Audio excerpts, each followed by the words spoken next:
Hey guys, Psychic Pictures here, and today is January 15th, I believe. Yep, January 15th, 2017. Now, I really had nothing to talk about with this video. All I did today was record an episode of Splatoon Turf Wars, record an episode of Splatoon Ranked, and record an episode of a Let's Play that you'll see in the future. So, I was thinking, what can I talk about?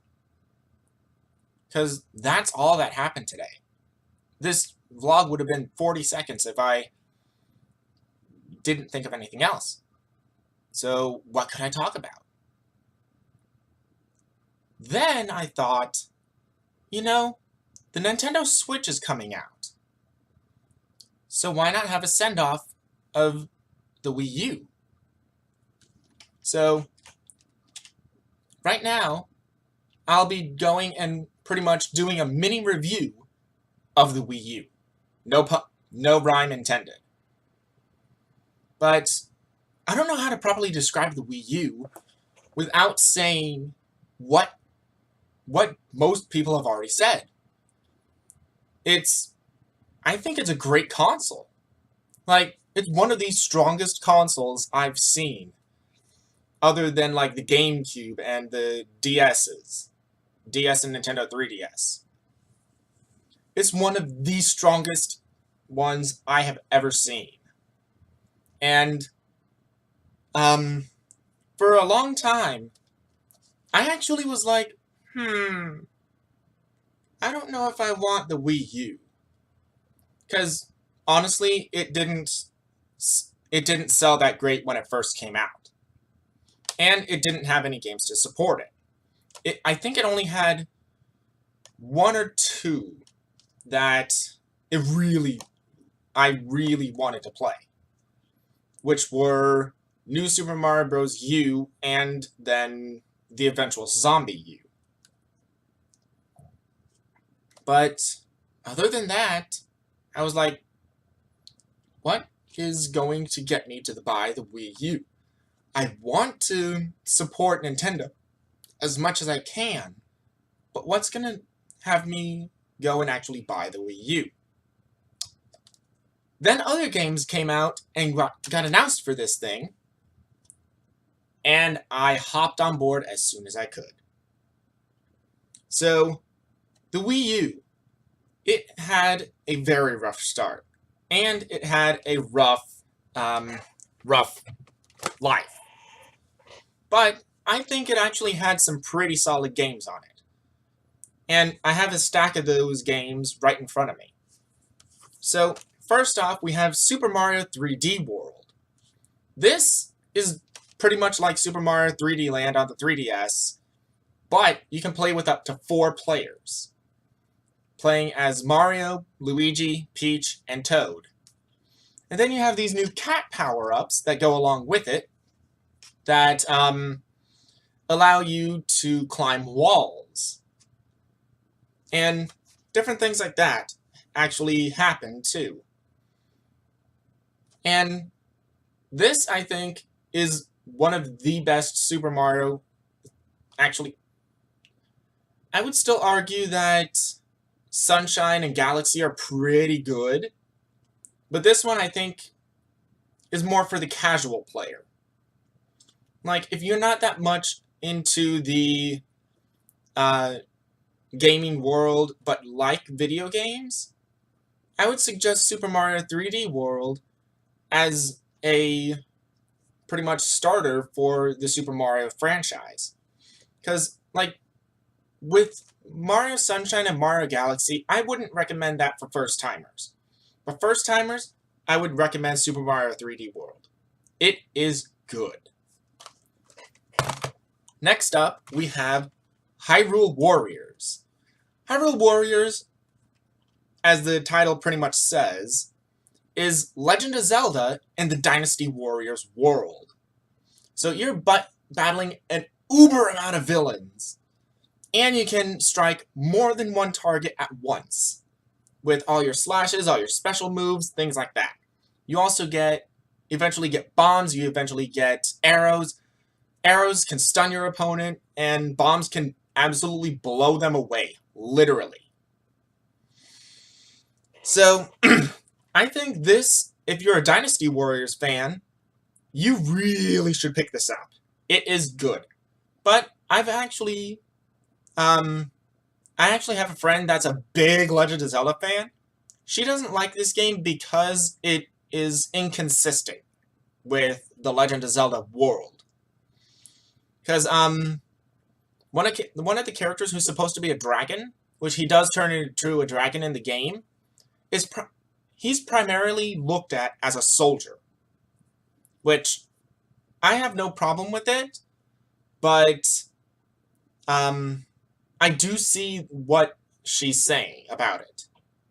Because having the dragon be a soldier firsthand and a dragon second, instead of the opposite way, is a little weird, but it does make sense for the game. Because it's a huge army against a huge army. And you can go and make your army even bigger by capturing enemy bases. You do have to complete certain objectives, but it's easier if you go and capture different places and enhance your army. So that's what Hyrule Warriors is. Next up, we have Captain Toad Treasure Tracker. Now, people might be wondering, wait, Captain Toad? This? Why is this a good game? Well, it's a very casual game. I'll give you that. But it's not bad in any sense. The only thing I would complain about is sometimes the camera doesn't entirely show where you're going. What I mean by this is, if there's walls in the world, and you go into a corridor inside that's fully closed off by a wall, you don't know exactly where you're going. But it's not that big of a deal because no enemies can pop up in that wall. And nothing can surprise you. It's just there to see a collectible. That's it. So Captain Toad Treasure Tracker, it was originally in Super Mario 3D World, but it evolved into its own game because it's that good. I actually really like the fact that Captain Toad Treasure Tracker became its own game, and it's really a puzzle game. Like, for example, you know the star coins in Super Mario 3D Land. The star coins are also, in here are gems. And it's finding the 3 gems in there and finding a way to the star. Sounds simple, right? There's one other thing I'm going to mention about this. There is a bonus that you can actually complete. And that bonus ranges from finding a single golden mushroom to collecting a certain amount of coins to taking no damage for the entire level, which the levels are really small, so it's not that big of a deal to not do damage on. But one of them actually is don't get seen by any of the Shy Guys, which sounds a little easy, but it actually isn't, because there are so many. You can also go and tap Amiibo into Captain Toad Treasure Tracker to get lives, but if you tap the Toad Amiibo, then you have a hide-and-go-seek with the Toad Amiibo. So you go to different worlds that you've already been to, and try and find that one little bit of the Toad Amiibo, and find him. It could take you as long as 2 seconds. Well, it could take you as little as 2 seconds. It could take you 2 minutes. Because sometimes he loves hiding a lot. I mean, what I'm trying to say is, he likes to hide in very elaborate places at points. Next up, we have Legend of Zelda Twilight Princess HD. Now, you'd think that with an HD remake, they wouldn't add anything to it. You guys would be wrong with this one. With this one, it is the original game, but they added a Wolf Link amiibo to this. And if you tap the Wolf Link amiibo into this game, then you actually unlock a brand new dungeon. That's not all. Tap a Link amiibo or a Toon Link amiibo, you get extra arrows. Tap in Zelda, you get more lives. Well, you refill your hearts. Tap Ganondorf in, however, that's where the real challenge is. You take double damage if you tap in Ganondorf in here. So you can make the game more difficult on yourself by going and having Ganondorf tapped into this game. So they added a bunch of difficulty to it. They pretty much added 2 difficulty levels to it. One is easy, one is hard. And then playing it normal is playing it normal. But that is what the remake actually is. It's not just HD, it's a remake of the game and enhancing it. Next up, we have Super Mario Bros. U and New Super Luigi U. One is very easy and one is very difficult. The one that's very difficult is the Luigi U.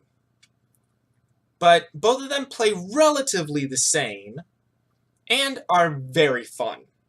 It's better to have more than one player for this, because if you die as a single player, then you have to restart the level or restart from your tech point. If you die, but there's another person with you that's going through the level at the same time, and that person doesn't die, then that person can continue on while you just go into a bubble and have to go to where they are in order for them to pop your bubble and get you back in the game. So I recommend going to 4-player with this, and it's a load of fun if you do. So, it's a very simple game, but I wouldn't recommend this for beginners as well. It's very easy, yes, but it gets challenging near the end. So, if you're up to a little bit of a challenge, just as a little bit of a challenge, New Super Mario Bros. U is pretty good in that regard.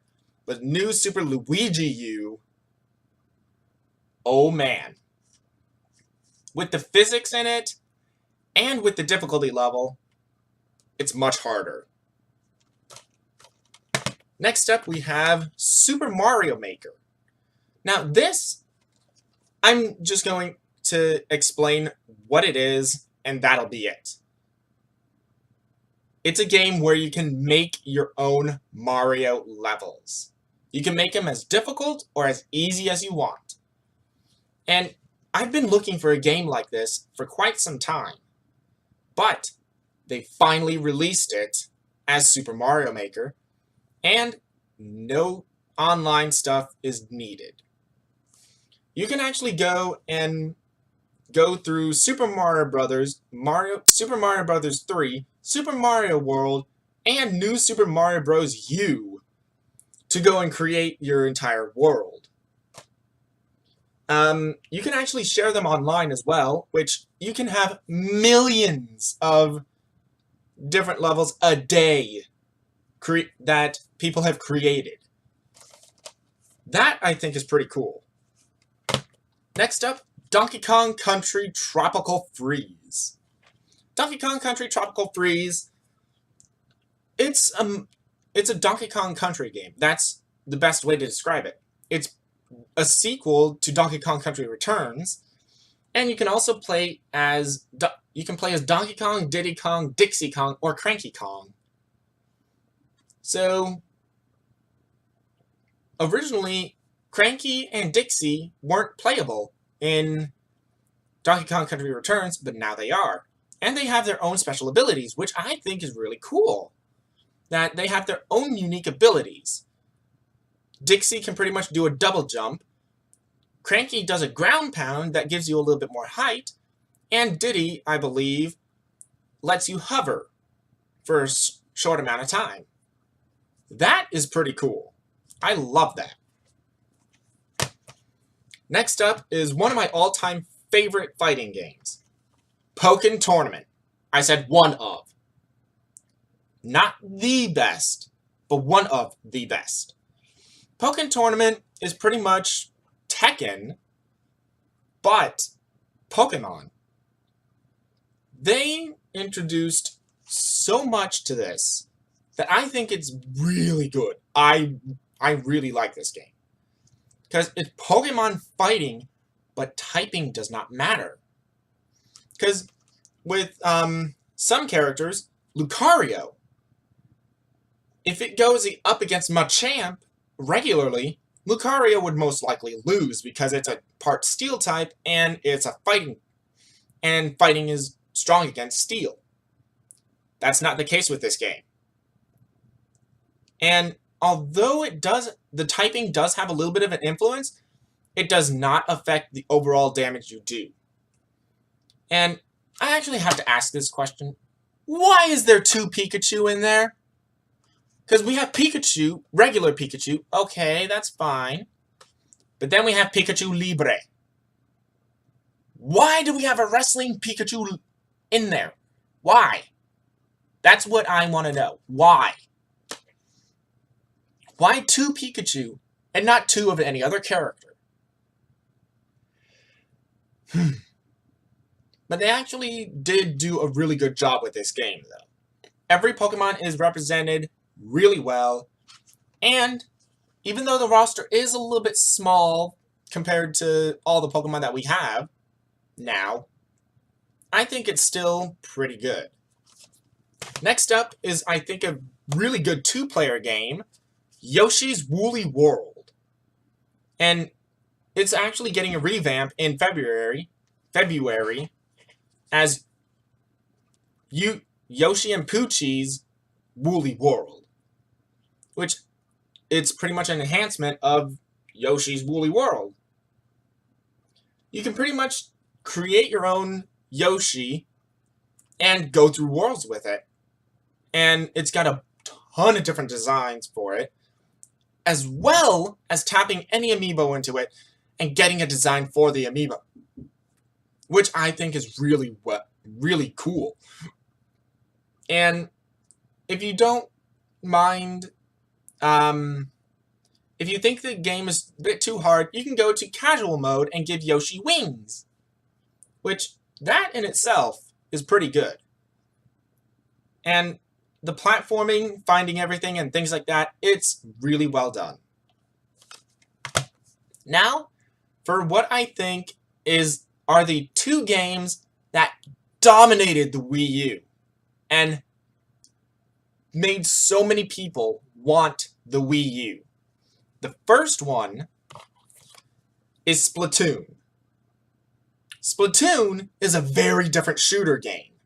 I've been Let's Playing this for about 2 years now, and it still doesn't do it justice just watching it.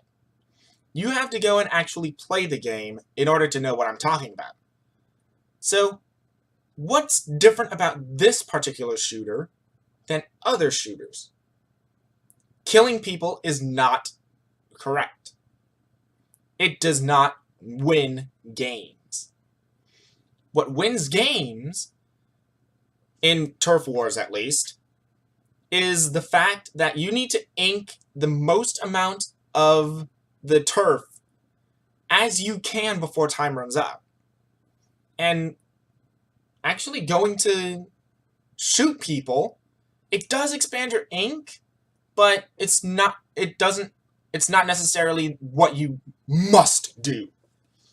Like, for example, it's not that you have to go and conserve your ammo in order to go and find the people and then shoot them. No. You need to cover everything in ink. And that's pretty much it. It sounds really simple, but it really is good and addicting. This is by far one of the best shooters I've seen. One of the best. And then, the game that people probably knew I was going to talk about when I said a show off of the Wii U. And are probably like, get to it already! Super Smash Bros. For the Wii U. This game introduced so much to the Wii U. It introduced Super Smash Bros. To the Wii U for, first off. It showcased Amiibo, which are character figures that people really were addicted to in the early days of Amiibo. So much so that Nintendo was undersupplied for like 1 or 2 years after the release of the Amiibo. And most of the Amiibo were very hard to find. And there were some in particular, Villager and Wii Fit Trainer, that were so hard to find, they were selling for a lot of money online. I think the Villager actually had spiked up to like $100 at one point. Something like that. But this game introduced more characters to the series, more characters that we could play as from the start, which I actually kind of think is a little bad for the game and worked against it. Because I liked unlocking the characters. It was a sense of progression for me. And I like senses of progression in games. Because that pretty much says, oh, I'm doing something and I'm getting more into the game.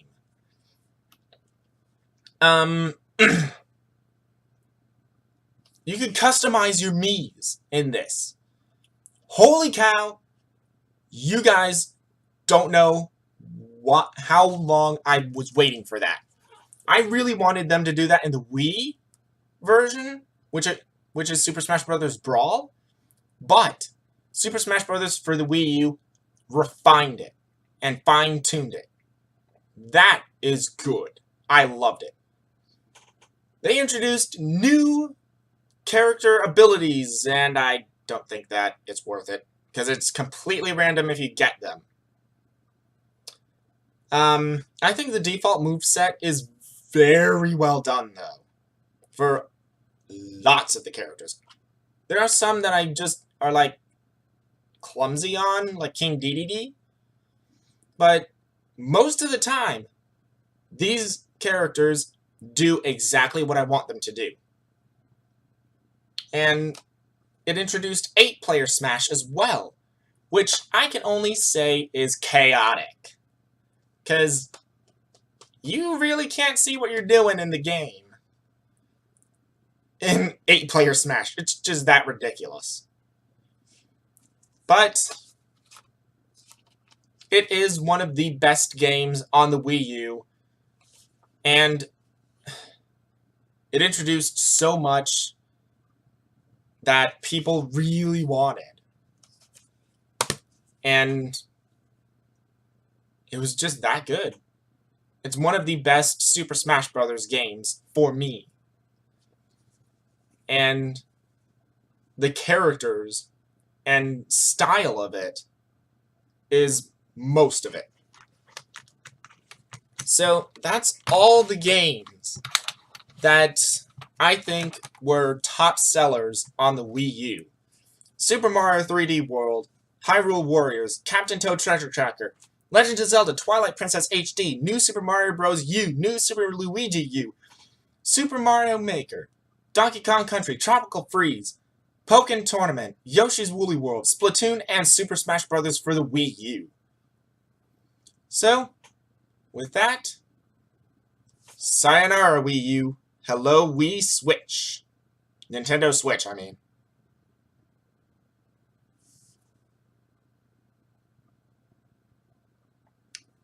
I'm gonna get off now because I just kind of embarrassed myself and said Wii Switch, which it's not that. It's just the Switch. Oops.